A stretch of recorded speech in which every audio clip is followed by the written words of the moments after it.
Hello friends, welcome to Priya's time. இன்றைக்கி நம்ம சேனலில் வெற்றிலை ரசம் வச்சுருக்கேன். இந்த வெற்றிலையில் நிறைய மருத்துவ குணம் இருக்குது. இது ரொம்ப ஈஸியாக செஞ்சிடலாம்.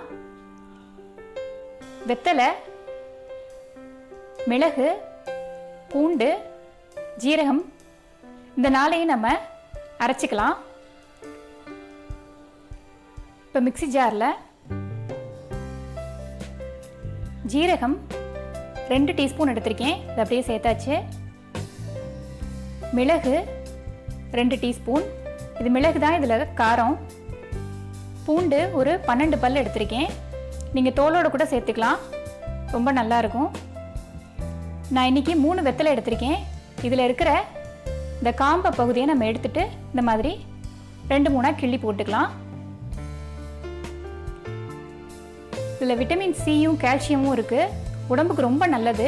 இது தண்ணி விடாமல் நம்ம இந்த மாதிரி கொரகொரப்பாக அரைச்சி எடுத்துகிட்டு வந்தாச்சு.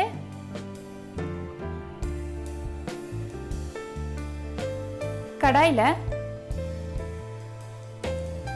நல்லெண்ணெய் விட்டுக்கிறேன், 1 டீஸ்பூன் அளவுக்கு நல்லெண்ணெய்.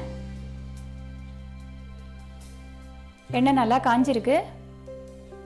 1/2 டீஸ்பூன் கடுகு சேர்த்துக்கலாம்.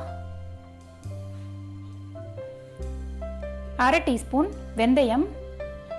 வெந்தயம் நல்லா குளிர்ச்சி வயிற்றுக்கு.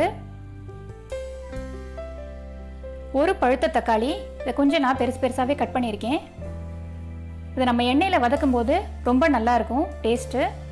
எப்பயுமே நம்ம ரசம் செய்யும்போது தக்காளியை நல்லா கையால் கசக்கிட்டு எப்படி சேர்ப்போம், நீங்கள் எண்ணெயில் வதக்கி செய்யுங்க, இது ரொம்ப நல்லாயிருக்கும். கருவேப்பிலை ஒரு 2 குச்சி அளவு எடுத்திருக்கேன்.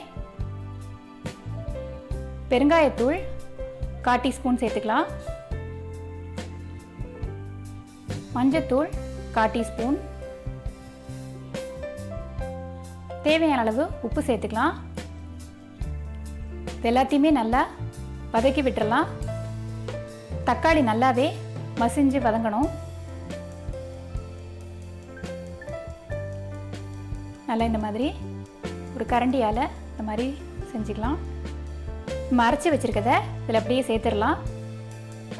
நீங்கள் தண்ணி விடாமல் அரைச்சிங்கன்னா ரொம்ப நல்லாயிருக்கும்.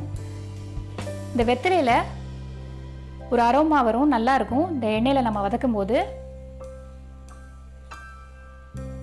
இதுக்கு தேவையான அளவுக்கு கொஞ்சமாக தண்ணி விட்டுக்கலாம். நம்ம புளி தண்ணியை விட போகிறோம், அதனால் நம்ம புளிப்புக்கு ஏற்ற அளவுக்கு நீங்கள் தக்காளியும் புளிப்பும் பார்த்துக்கோங்க. கொஞ்சமாக புளி ஊற வச்சுருக்கேன், இதை நம்ம கரைச்சிக்கலாம். அதுக்குள்ளே இது கொதிக்கட்டும். இது ஒரு கொதி வந்திருக்கு. புளியை கரைச்சிட்டு வந்தாச்சு, இதை அப்படியே இதில் சேர்த்துக்கலாம். ரசம் ரொம்ப நேரம் கொதிக்க தேவையில்லை. புளித்தண்ணி ஒரு கொதி வந்தோடனையும் நம்ம அடுப்பை சுவிட்ச் ஆஃப் பண்ணிடலாம். ஒரு நல்ல வாசனை வருது.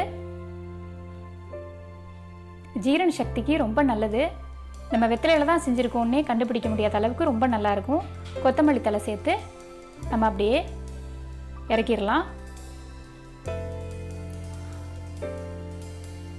இதை அப்படியே சூடாக சர்வ் பண்ண வேண்டியதான். வேறு ஒரு பவுலுக்கு ட்ரான்ஸ்ஃபர் பண்ணிட்டேன். வெற்றிலை ரசம் தயார். நீங்களும் இதே மாதிரியே செஞ்சு பாருங்கள். இந்த வீடியோ பிடிச்சிருந்ததுன்னா லைக் பண்ணுங்கள். பிரியாஸ் டைம் சேனலை மறக்காமல் சப்ஸ்கிரைப் பண்ணிவிடுங்க. தேங்க்யூ.